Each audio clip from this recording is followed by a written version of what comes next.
Buddhism and everything teaches this whole idea of balance, satiety, just it's okay to be okay. And I think our society, because of the amount of stimuli that we have, from video games to computers to going out to, with the tyranny of choice, really, we have so many choices, so many different experiences.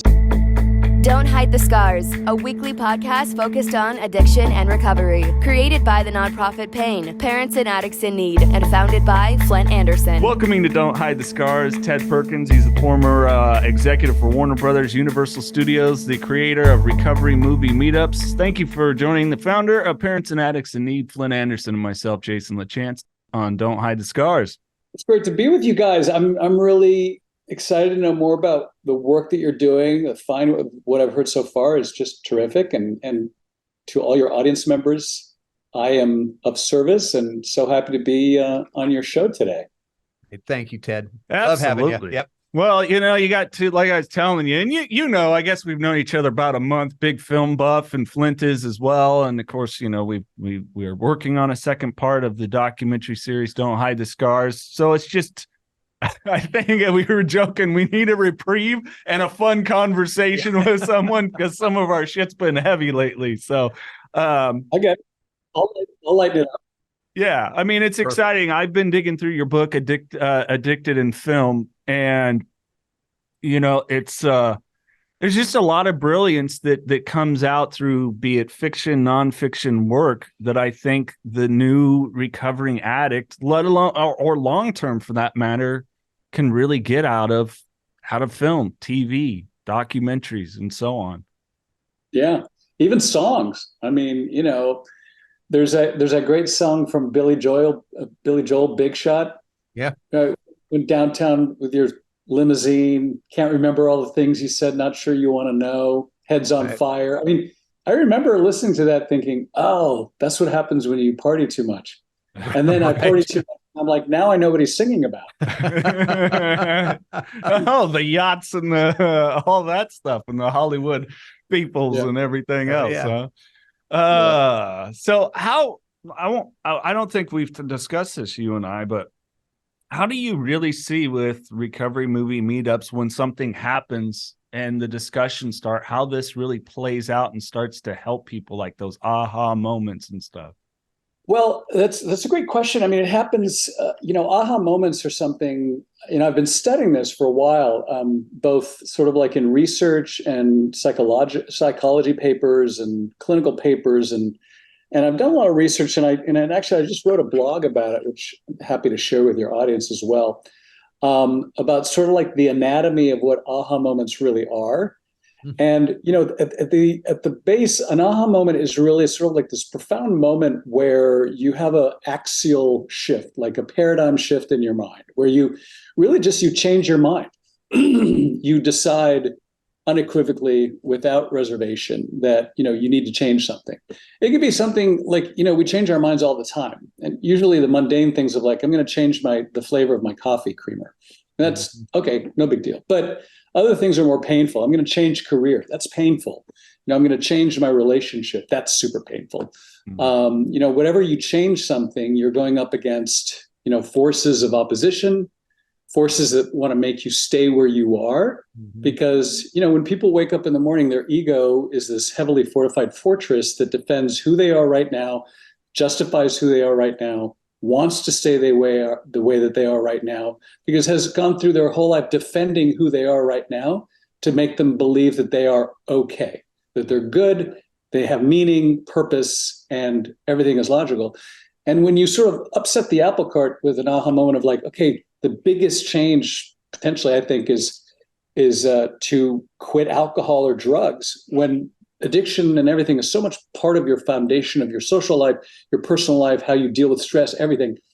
That's a profound change of mind. And so, in traditional rehab or just in everyday experience, most people experience aha moments. They can have like a spiritual awakening through AA.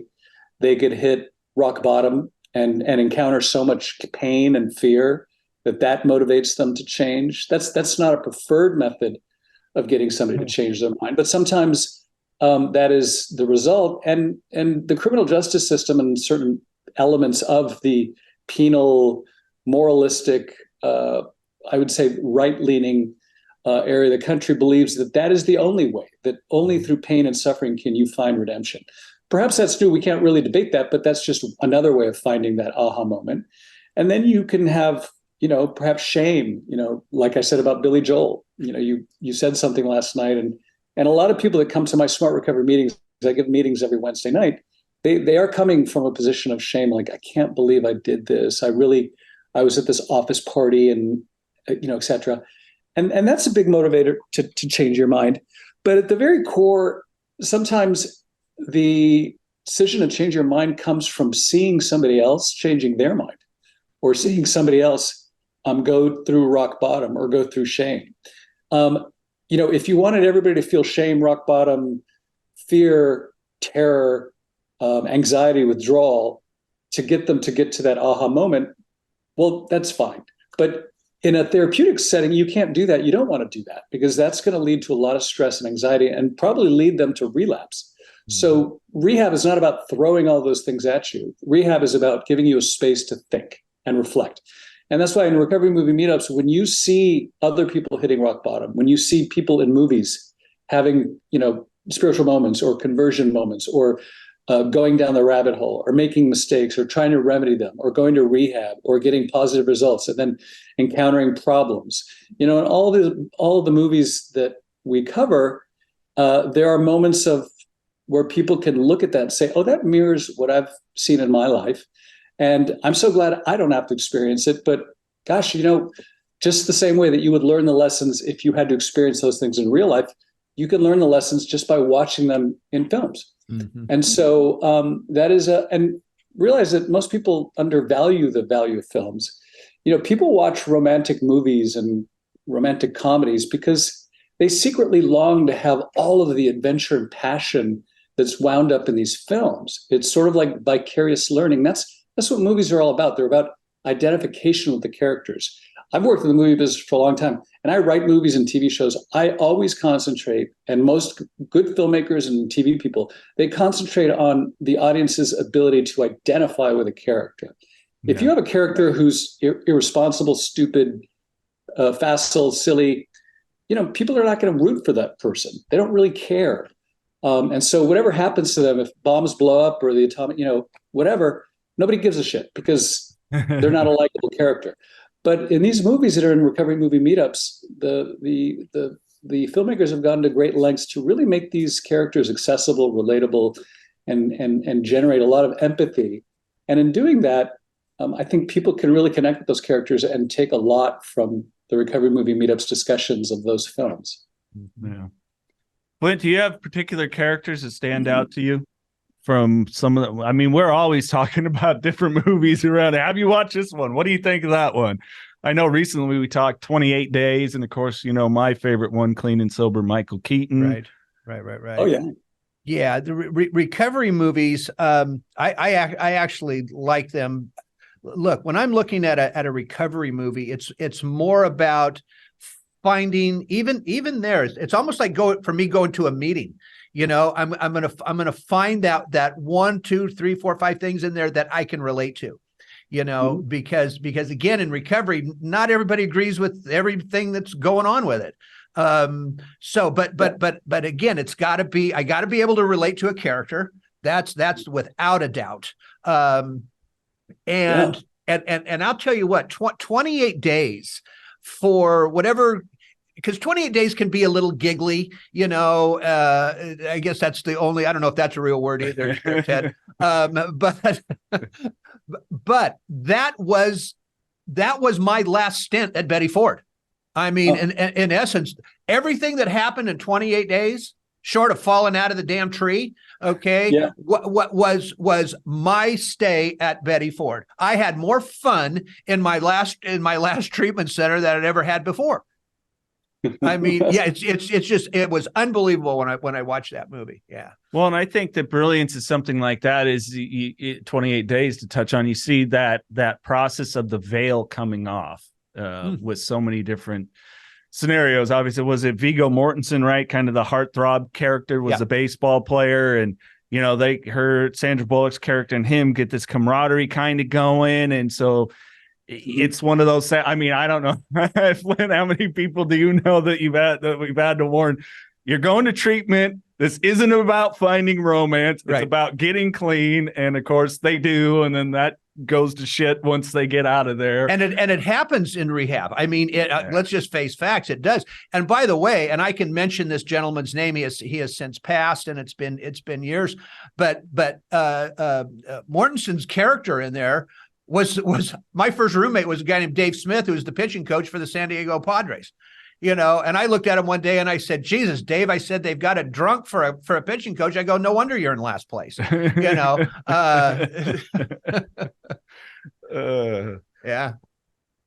It's one of the things about, and then back to clean and sober for a second.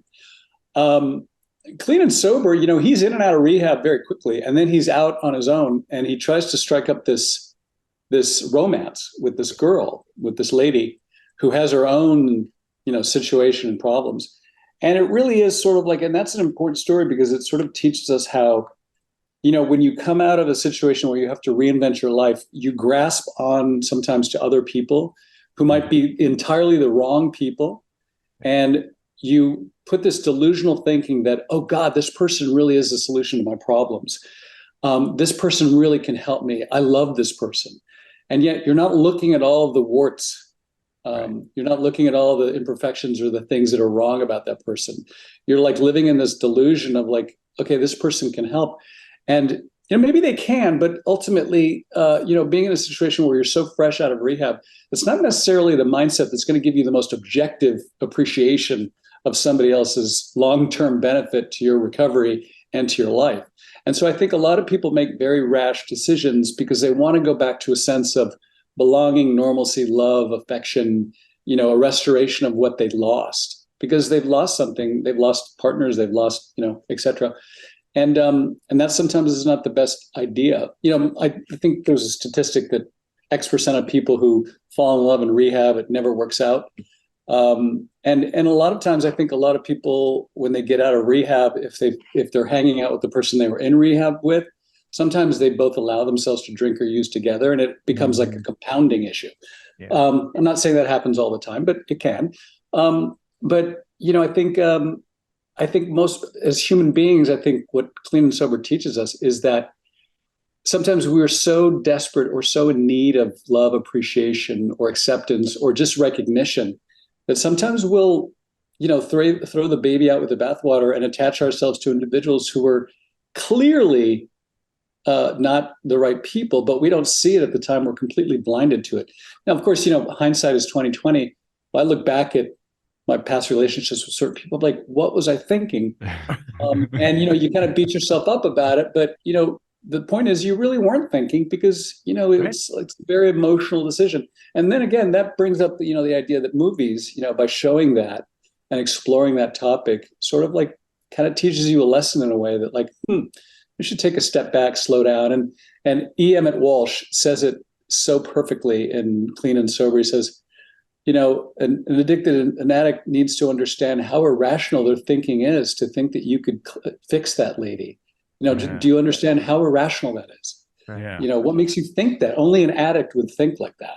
Right. Yeah. Well, it does such a great job, and it's so important for people, not only the addict themselves early in recovery and let alone throughout. I mean, we all have our character defects, but for their loved ones to understand this too. And you nailed it right there. Like, the insanity, I really connect with it. The insanity that Michael Keaton's character is going through. He's not using, but he's so attached, like you said, to that idea, this fantasy. If I get it straight with this person and we have this, and I get her out of this toxic environment of this abusive relationship and we're together, life is going to be great. Mm-hmm. And it's anything but. And it also makes me think too, and I'm sure you've gone through this, Flindt, and you, Ted, and I'm not disparaging 12-step groups or anything because they've been amazing. They've saved my life. But not everybody that's in those rooms should be your friend. Right. Because there's still some of those, like I said, those defects, and some people you're just not going to mesh with. Right. Yeah. I think also too that and Ted, you basically said it, but and we can I'll take my situation. For so long I didn't have that, and I'm still married to the same woman. I mean, we just celebrated 44 years last Friday, which is, well, it's amazing on her part, because my ass should have been gone a long time ago. But when I walked in there, I didn't have a relationship with my wife. I didn't have a relationship with anybody. All of a sudden I'm having a little fun after I got through the detox phase. I'm being paid attention to by both sexes, all right, by men and women in an extremely nice way. And then all of a sudden you have a good looking woman walk by and you're going, whoa. And wow, she's actually talking to me, kind of a thing. And it never started with any sexual ideas, but it's just that idea of, my God, somebody actually likes me. And it went through my mind as, oh, they're going to understand me as well. Yes. Well, you know what? Everything you said now comes into play, because, right. I mean, because we don't think we don't have our brain has not gotten back to the point where we're even thinking rationally anymore, and that just takes so much time. We talk so much about the brain around here, and and how long it takes for that brain to get back to a place that we can actually understand what we're trying to do here, because we have taken our addiction and that is as much a behavioral thing as it is a physical addiction. And so changing behavior in 30-day programs, sorry, fellas, that don't work. It takes years for that brain to come back. So. Yeah, I think so. And we all want desperately to go back to, quote, normalcy, even though normalcy is something that we were trying to get away from when we were using. Right. It's all very cat and mouse, isn't it? Exactly. Yeah, we don't even know what the hell that means. Life is cagey, man. It's sort of like quantum indeterminacy,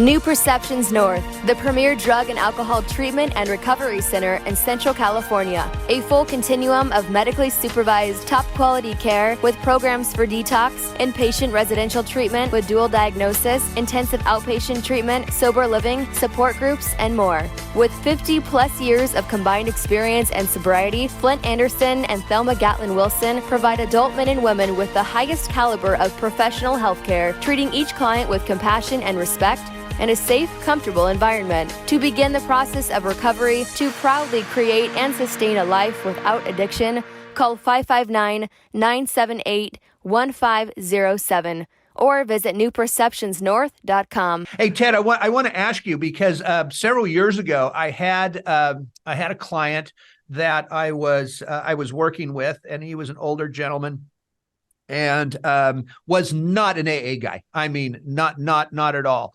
And I am. I mean, I'm a 12-step guy. I think even non-addicts and alcoholics ought to do the 12 steps. But I went to a Smart Recovery meeting in LA. I absolutely loved it. Absolutely loved it. Can you give our listeners a little background on Smart Recovery? Because before we get off the air, I want to know where yours is, because I get down to LA often. I want to know where yours is and what time it starts and what day. So, well, yes. Well, Smart Recovery is another mutual support meeting format among many. I mean, there's AA, 12 steps, there's Life Ring, Dharma Recovery, In the Rooms. But that's not a format. That's just an organization. And there's Recovery Movie Meetups. Recovery Movie Meetups has now joined the pantheon of mutual support meeting options that are clinically validated and supported by evidence and evidence-based. And Smart Recovery really is different in several respects from traditional meetings, in the sense that it's very pragmatic. It's very much like self-helpy. So it's based on, REBT, rational emotive behavioral therapy, inspired a lot by Stoicism from the Greeks and the Romans, through to Albert Ellis of the 1980s and 90s. It's been around for 25 years. And Its 4 points are pretty simple, like building and maintaining motivation, coping with urges, managing your thoughts, feelings, and behaviors, and living a balanced life. I think the meat and potatoes of it is really the managing your thoughts, feelings, and behaviors. Because in my meeting, and my meeting is Wednesday night, it's online only. And I can send you the link. Okay. And everybody is welcome to join. We have a great group. It's really fun. We'd laugh a lot and recover very strongly.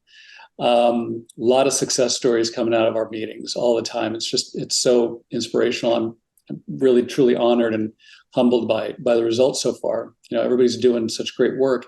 And SMART really helps because, your life is happening and something happens or somebody happens. And somebody says something to you, or something happens to you, or you remember something. SMART says, look, unconditional life acceptance, accept what's happening to you. You can choose to think this as a terrible negative, or you can choose to think of it as a potential positive. That is the choice that you can make. We have within the space between, and Viktor Frankl, I think, said this, is the space between what happens and what we do about it lies our greatest freedom, in that we can really choose. And I was actually having this conversation with my daughter this morning about her braces. She's upset about getting braces this afternoon. And I'm like, look, you can get upset about it and grumble for the next year, or you can turn this into something positive. But that is entirely up to you. And I know it takes energy to do that. And so SMART gives you the tools and the energy and the inspiration to do that work of trying to fill in different ways of looking at that, managing your thoughts. Like, don't believe everything you think. Step back. Is it so terrible? Is terrible the right word? Can you exchange that word for less optimal? Can you exchange, screwed up for remedial? Can you exchange words? Can you exchange concept and set goals around just trying to change your thinking to get positively better results? And because, thoughts lead to actions, and actions, of course, have consequences, and actions over time lead to your destiny and your outcome and ultimately your legacy. And so, by thinking more clearly, you can really affect everything about your life going forward. And it's not, there's no such thing as fatalism. Everything is created by you in your own mind at every moment in time. And you have ultimate authority to do that. A lot of people are very passive. They think that life is happening to them. But I believe, and most people do, that you have to make life happen for yourself. People are looking for meaning in things when really the work is to create the meaning for yourself. Like, this is meaningful for you. You created this podcast. I'm here. This has been created because there's a quest for what is meaningful. And it didn't just find you. We created this. And people, when they have that empowerment in SMART recovery, it leads them to make better decisions and to be more positive. And it helps them with, and then there's like day-to-day things of like managing, coping with triggers and urges, little exercises you can do to sort of distract yourself for 5 minutes and fill out a couple of questionnaires and things. And there's something about putting experiences down on paper, which is the basis of recovery movement meetups, is that when you put your answers down on paper, it takes on an objective reality.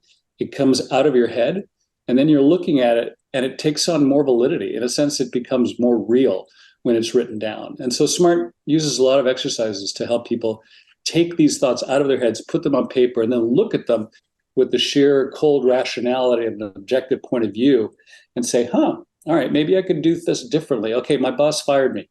Great. I'll find another job. I will find another job. Life will be, maybe it's good that I didn't have this job for too long. I was unhappy with this job. I know losing a job sucks. And it's not like rainbows and butterflies and unicorns all the time. Life sometimes really stinks. Sometimes people suck really bad. There's some real assholes out there. And nobody's saying that you need to forgive people or, give them a free pass. But you can decide, SMART teaches you that you can decide how to deal with those people, or whether you don't have to forgive them, but you can accept the fact that they exist in this world.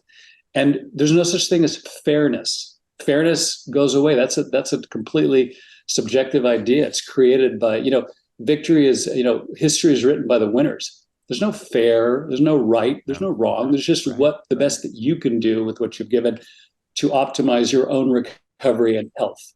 Yeah. Yeah. Yeah. Oh yeah. Fair. Fair's out the window. It is because like I told someone that was bitching once. I don't think I've ever told you this, Flindt, is at an AA meeting. Oh, life is not fair. And I went, thank fucking God it's not. And he goes, what are you talking about? I go, I've only ever had one problem with drinking and driving. Do you know how many times I should have had problems? I'm willing to bet in the thousands. Yeah. So I'm pretty lucky and fortunate that life is not fair. Right. So sometimes you got to flip it on end a little bit and take a bit of a different look at that. You bet. Yeah, that's a typical example of exchange vocabulary, because, even the worst of things, you can't have a silver lining to everything. I mean, there's no silver lining to the Holocaust. I mean, it's really hard to do that. Certain things are really kind of like they are what they are. But we're dealing with just everyday life and things that happen to us. Nothing huge, nothing life-threatening most of the time. And yet, certain things happen to us, and the beliefs that we create about small anxieties that lead to relapse then lead to drastic real-life consequences. So there's like a mismatch between the thing that provoked your issue to lead you to relapse, to then on this side, the results of what that is, the repercussions of that are so severe. It's like, wow, it's really the only thing that's mediating the connection between those two experiences is your thoughts, are your thoughts. Yeah. I had a basketball coach, and this is the only thing I took away from him was he used to say there's three kinds of basketball players, Jason. Those that make things happen, those that watch things happen, and those who wonder what the fuck just happened. What are you going to be? And I think that's just key for life. Yeah. It's I know it took me a lot of work, and I did with a mutual friend of Flint's and ours, this gentleman, Matt Gardner, some story work stuff where he really helped me reframe my language with things.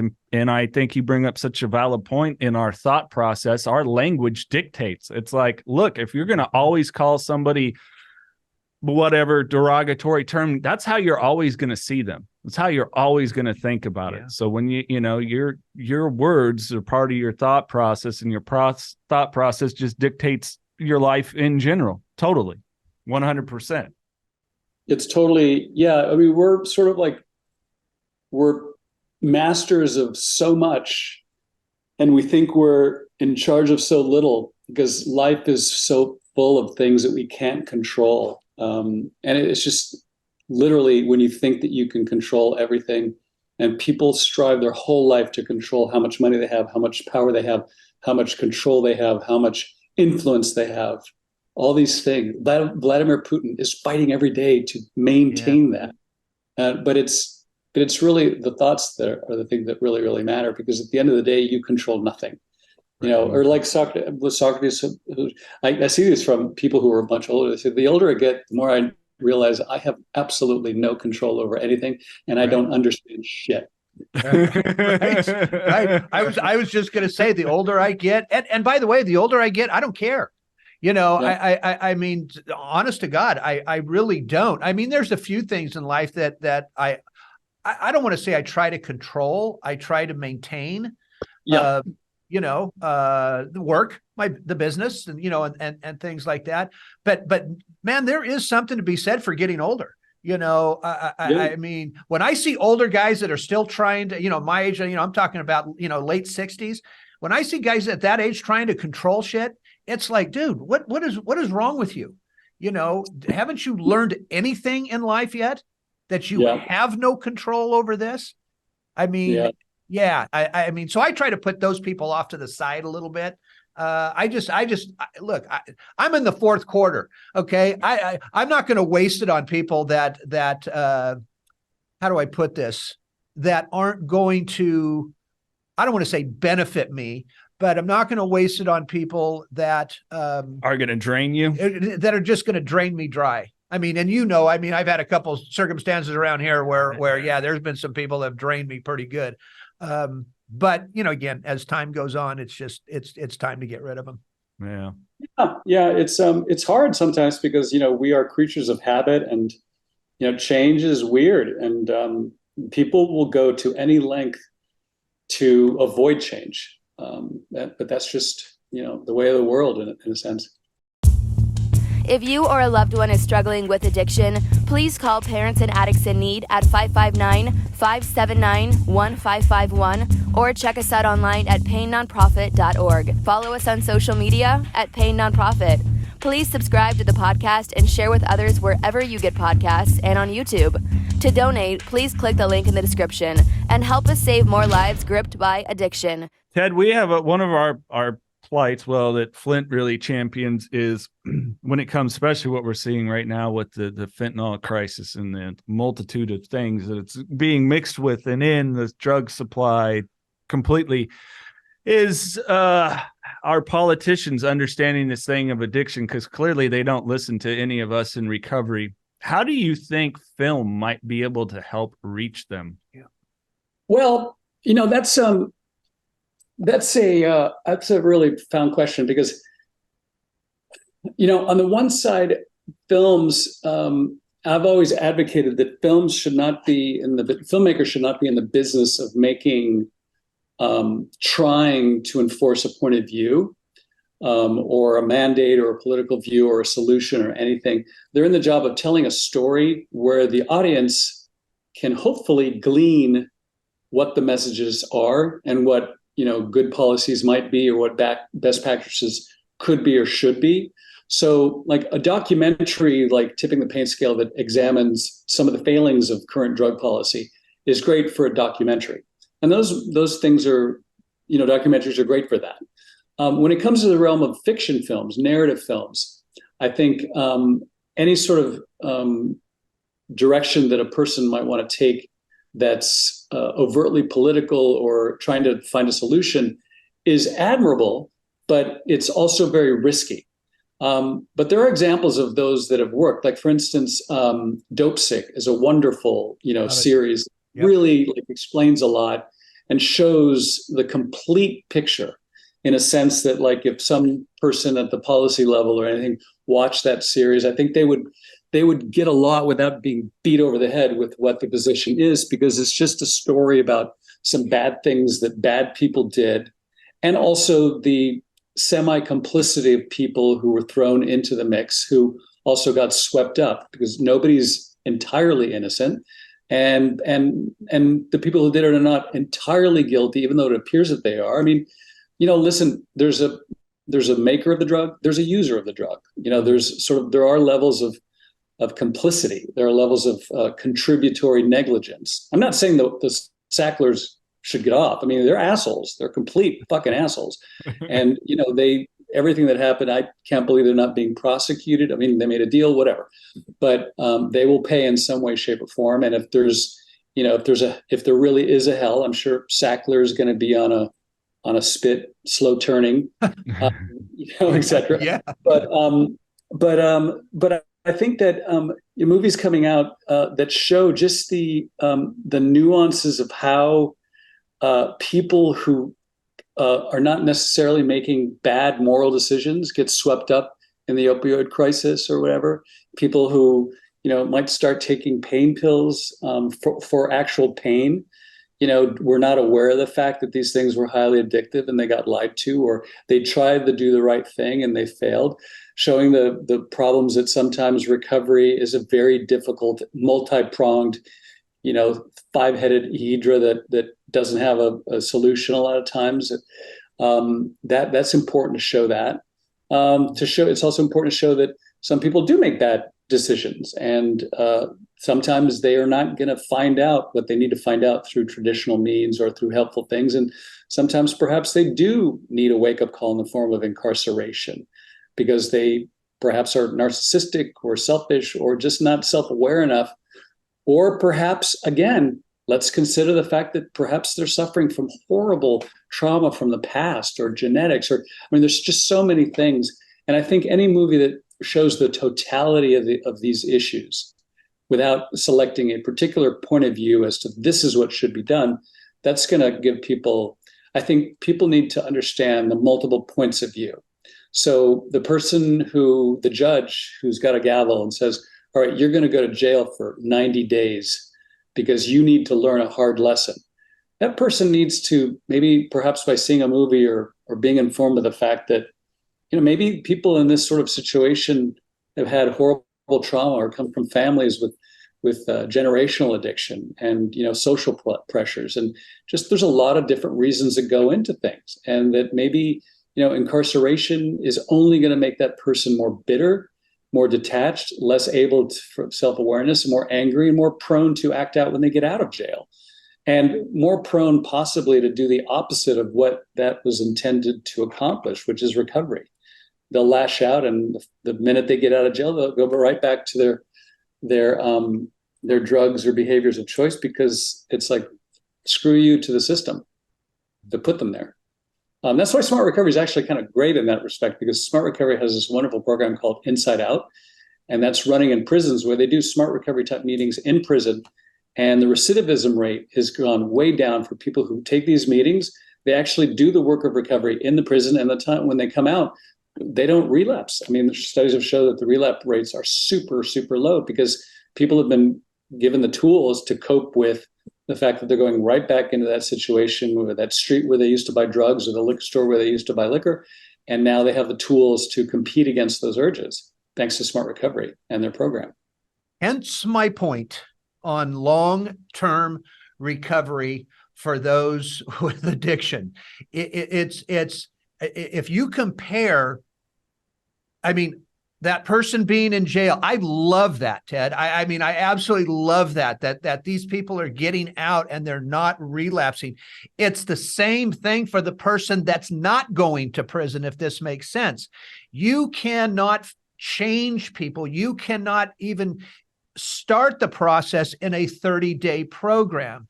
When you're dealing with opioid use in particular, and all drugs, I mean, our dopamine is gone, our serotonin is gone, our maturity level has been cut in half.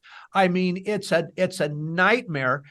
And if we can somehow get these people to understand, because our government county programs, those are broken so bad that those somehow need to be revamped, and I don't even think that's ever going to happen. But to keep somebody in treatment for 90 days to 6 months, they've got a shot at this. Yeah. Everybody wonders why the relapse rates are so high. Well, God, it doesn't take a genius to figure this out. You have, and insurance companies now are cutting down the time that people stay in. Like I said, I have a treatment center. They're cutting it down to 17 days sometimes. Yeah. I mean, how the hell do we even start to do our jobs properly when we have that to contend with? So I love that, but we got to keep them in longer. Well, and I think the powerful thing too, what you just shared, Ted, as well, is they're already being shown the light by connecting to a community that's headed in a good direction, and that it is possible. And I think with so many situations, we're not showing them the light at the end of it. I mean, through that 90-day, 6-month process, it's one thing we know it. We just sit you in a cell or over here in a room or whatever, and nothing, new is introduced, because we're taking away this substance. We have to, but we've got to replace it with some other things that's going to give you access to, like you mentioned, Flindt, those 4 needed chemicals daily: dopamine, oxytocin, serotonin, endorphins. There is a way. There is a good community to connect with. And that is the power of what I think a lot of this can present. There is a better way. A movie that you and I love, Ted, Trainspotting. What is it? What is part of the speech at the end? Ewan McGregor's character: choose life, choose a career, choose the 9 to 5, choose Frank and B, choose paying the car payment, and all these things that we're all like, fuck that. I'm never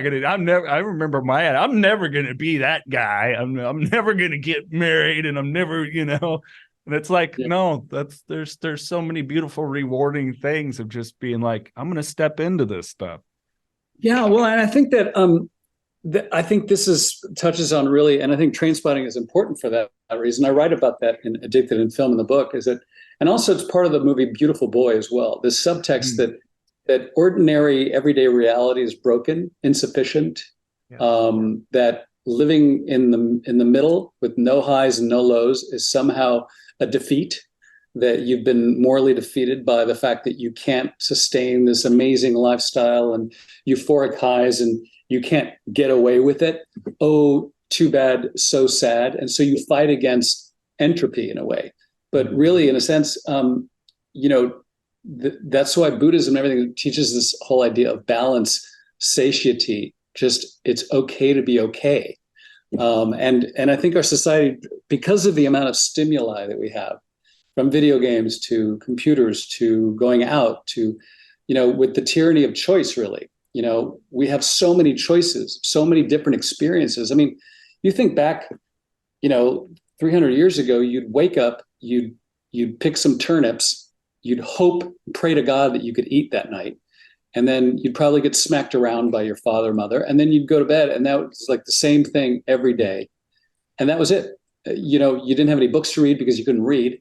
And that's all you knew. But, now we are bombarded with 42 billion different, alternate realities. We can even go into virtual realities if we want to. There's so many means of escapism and vicarious experiences of so many other realities that it's hard to figure out. And so that the fact that we have so much choice, all that freedom, but, as they say, I think Nietzsche said that, freedom requires responsibility.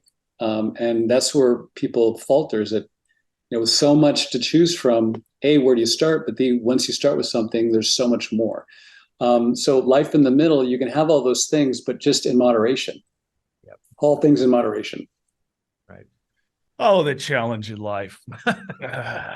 Hey, Ted, because you just tell it better, we got to talk some of your childhood, because my goodness, what a fascinating childhood. I just have to, and I think it's important for the listener to, hear how you were talking about, I'm one of those people, generational addiction. I mean, it can be traced back as far as we have the ability to do in my family, but, yeah, your story, it's you're such an interesting guy. Well, growing up, it's funny. I was it's one of those situations where alcohol was sort of like the superpower that was built into both my father's and mother's career, and my career, and so it was sort of unavoidable. And for many, many years, it was completely manageable. My father didn't necessarily have an issue. My mother really never drank. It wasn't a problem. It was something that actually alcohol was a humongous asset for all of us. And it's kind of weird to say that, but we grew up in the Foreign Service, and it was our job, my father's job and my mother's job, was to throw parties, lavish parties. And, the government would pay us to buy alcohol and cigarettes and host parties. I mean, it was like the greatest gig in the world. Your job is to throw a party. Now, yes, of course, my father had to go in the office and manage foreign policy and try to work out trade agreements between the United States and other countries and do the work of being political. But a lot of that work is what's called soft power, which is relationships, which is relationship building. And still in the world, alcohol is one of the primary lubricants for mediation, for conflict resolution, for building trust. And you literally, you cannot trust somebody unless you drink with them. It's sort of like the prevailing wisdom. And there's also this prevailing delusion that, by seeing somebody when they're drunk, you really see who they really are. It's a truth serum. Now, I don't know if that's debatable, perhaps, because, but growing up, I saw that alcohol was this phenomenal elixir that sort of made, part of our lives, really rich and amazing. And my dad's career, quite amazing. And we did that. We continue to do that. And then I continue to do that in my own work when I became a studio executive and worked in the film business. And especially with a lot of focus on international, I was in working in marketing, international film financing, distribution, et cetera. And, there's a good fair amount of drinking in the United States, obviously, but overseas, I mean, you go to France for the Cannes Film Festival, everybody is just blotto tanked, drinking constantly, getting shit done. I mean, they're all under control, but drinking is fundamental. So it was my job I had this American Express card that, it should have melted because I was just always buying drinks for people, always expensing drinks. At one point, I remember I had to go to the Cap de Jour and buy movie stars. They hadn't paid their tab, and I think it was Bruce Willis and a couple other people. And I had to shell out $25,000 in cash because they hadn't paid their bar bill. I mean, it was just like that's what you did, and it's a lot. Alcohol was a way to sort of curry favor, to influence people, and the amount of drinks and parties that you gave would build up your social capital and the favor bank, because Hollywood is driven mostly by the checks and balances of who owes whom what.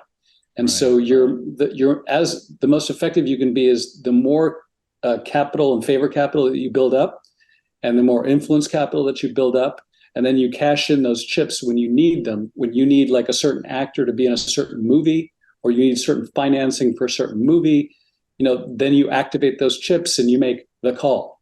You're like, hey, bud, great to see you. Remember that party we went to? I mean, you don't tell that person you owe me, but everybody knows that they owe you, if you've built up your political capital right. And alcohol is a key component of that political power capital that you build up over time in Hollywood. You're not going to build up political capital by giving people free donuts. I mean, maybe certain people, maybe if you work for, Nickelodeon, but for the rest of us, it's part of that. And so lavish parties, expense accounts, champagne on the boat, etc.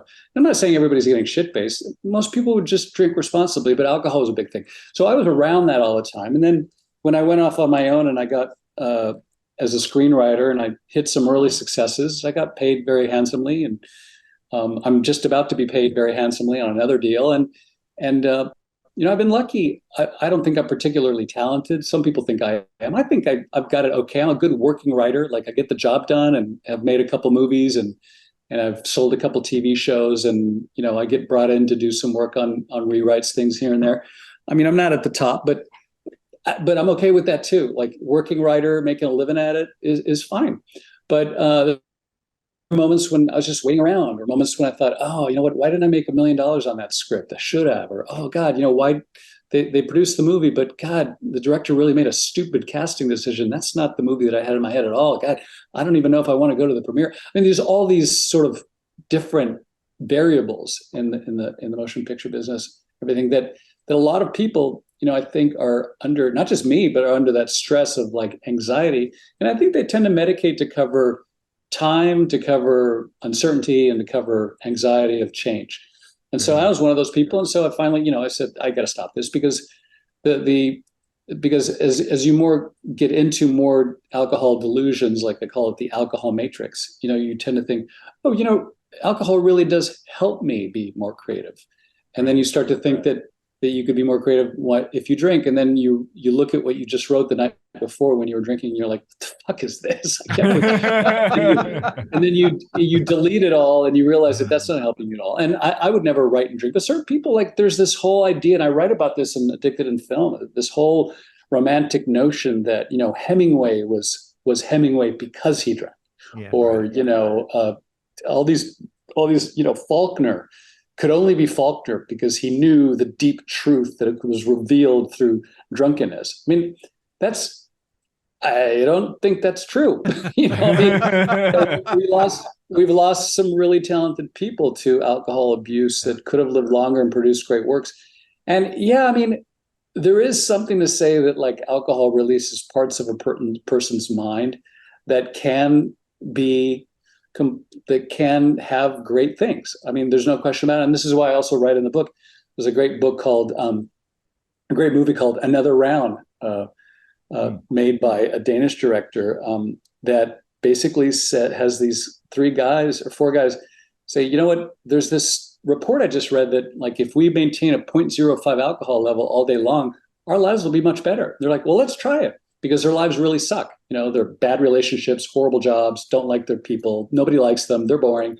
And so they try it, and over the course of the film, like great things happen. So a teacher who really sucks at being a teacher has a couple of drinks, and suddenly he's more open, he's more fun, he's more jovial, he makes connections, he engages with the students more, he releases parts of himself, becomes less inhibited. Now, those are all legitimate outcomes that lead to good things. And so I think there's examples of that in everyday life that most people realize that there are benefits to drugs and alcohol. It's not all doom and gloom in the short term. In the long term, it is. But in the short term, there are benefits. And we get blinded to that truth and that possibility because of our early positive experiences with drugs and alcohol. Otherwise, why would we do them again if they weren't positive? Right. Right. So, but unfortunately, that's the nature of addiction, is that when you do something great and something great happens as a result and you feel good about it, you want more of it more often. That's just the nature of the mind. Yeah. Well, it's the good old saying, right? It was fun until it wasn't. Right. Well, yes. Well, I mean, that's yes. And that's what the movie is really all about. They continue their experiment up the dosages with predictable results. Yeah. Ted, if people want to find out more about recovery movie meetups, maybe get the book Addicted in Film. I think I'm about quarter of the way through. It's a lot of fun for me as a film buff, film student. You don't have to be like me, someone that studied this stuff and got a degree in it to enjoy it. It's a good read for anybody that just enjoys film. How can they get the book and recovery movie meetups? Well, Addicted in Film is available on Amazon. Just, search for Addicted in Film, Ted Perkins, and up it'll come. And if you're interested in maybe starting or attending or starting a recovery movie meetup where you meet with other people who have seen a movie or you want to watch a movie with other people and then use the workbook to go through exercises, or if you just want to buy a copy of the workbook, just go to our website. It's all there. The shop's there. You can buy t-shirts, you can buy workbooks, you can buy 100 workbooks, you can buy 1,000 workbooks. You can start a meeting. You can find the films with all the links to where to download each film or where to buy them or rent them, or even how to get the DVDs. I make it super easy. It's just like a one-stop shop. And that's recoverymoviemeetups.com. And, anybody who's interested in that. But, and I'm just flattered beyond belief that you're reading my book. I think it's my little contribution to, the pantheon of fantastic observations about addiction and recovery, and so many helpful authors and so many really talented people that have gone before me. I'm not even in that league. I just wanted to write a book that meshes two things, which I think I know a little bit about, which is, okay, I've been through addiction and recovery. I know a lot about it, I guess. And I've been a facilitator for many years. And also I know the film business, and I watched 100 movies in 100 days and learned a lot. And I just wanted to kind of share some of the things some of my observations, and I hope they're helping other people. And people say that after they read Addicted in Film, that it kind of inspires them to not just go back and see the movies again, but the lessons learned are actually kind of powerful. And I'll get an email saying, "Oh, I just read this paragraph in your book, and it really helped me. And I've decided not to take heroin today." I'm like, wow, what a great win! Right. It makes it all worthwhile. Right. Absolutely. Right. Mr. Andersen. Ted, thank you so much. It's just been an absolute pleasure meeting you and talking with you. And, any friend of Jason's is a friend of mine. That's for sure. I hope we get to do this again, because I'd love to pick your brain on some other issues as well. So we'll reach out if you don't mind coming back on. Oh, I would love to. Have me on every day if you like. I love talking. I love people who were in it to win it and to be of service to others because they know what it's like. I mean, we know what it's like. We know that moment where you kind of want to throw yourself off a building because you don't think that there's a way out, but there is. And, we're all living proof. And I think we're all in the business of trying to share that good news with other people in a way that makes sense, so that it's not beating them over the head. It's just giving them information that they need. And you guys are doing a great service to do that. So keep up the good work. And for all your audience, thank you so much for listening to us, for listening to me blabber away about my stuff. You got it, Ted. Thank you so much. If you or a loved one is struggling with addiction, please call Parents and Addicts in Need at 559-579-1551 or check us out online at painnonprofit.org. Follow us on social media at Pain Nonprofit. Please subscribe to the podcast and share with others wherever you get podcasts and on YouTube. To donate, please click the link in the description and help us save more lives gripped by addiction.